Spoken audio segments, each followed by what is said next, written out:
Hello, Northside. I've been asked to provide you with the shepherd sharing information this month and to focus on our financial health as we've now entered into the third quarter of 2025. I'll begin with the brief financial snapshot, reminding you that our weekly budget is $35,562. As of the end of June, your contributions have totaled $749,424, which averages only $24,980 per week.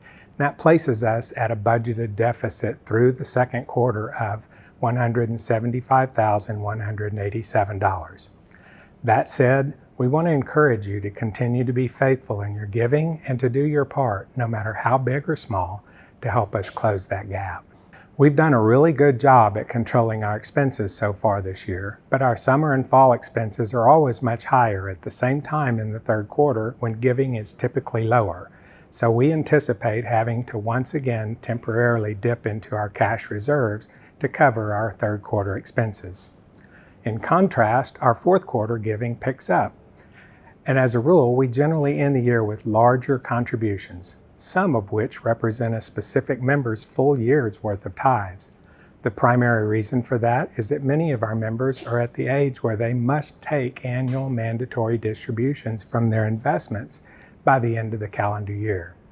Something that you may not know is that the current tax code allows that you make the IRA and 401k distribution directly to the church tax-free.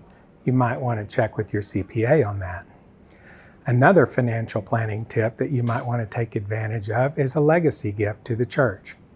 Just last month, we received such a gift from Trish Fleming. She designated Northside as a beneficiary in her will.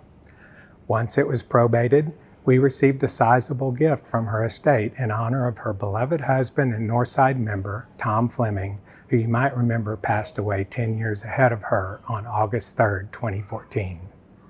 Our eyes continue to be open to new and unexpected reasons as to why one fund was such a necessary change for us.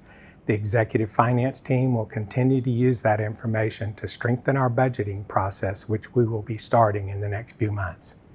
In addition to the insight we've already gained, a member survey has been circulated to help us better understand your giving patterns and to help us gain insight to the areas of ministry and activities that are of importance to you.